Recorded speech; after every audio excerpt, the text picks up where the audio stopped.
സങ്കീർത്തനം 66:12.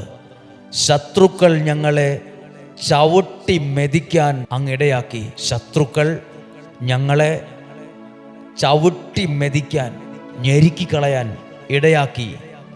ഞങ്ങൾ തീയിലും വെള്ളത്തിലും കൂടി കടക്കേണ്ടി വന്നു. ഇതിലൂടെ തീയിലും വെള്ളത്തിലും കൂടി കടക്കേണ്ടി വന്നു. എങ്കിലും അങ്ങ് ഞങ്ങളെ വിശാല ഭൂമിയിൽ കൊണ്ടുവന്നു.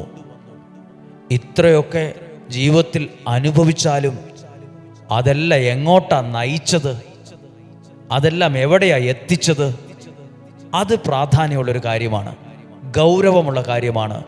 എങ്കിലും അവിടുന്ന് ഞങ്ങളെ വിശാല ഭൂമിയിൽ നടന്ന് ഓട്ടോമാറ്റിക് വന്നല്ല, കൊണ്ടുവന്നു. അപ്പോൾ അതിൻ്റെ പിന്നിൽ ആരോ ഉണ്ട്.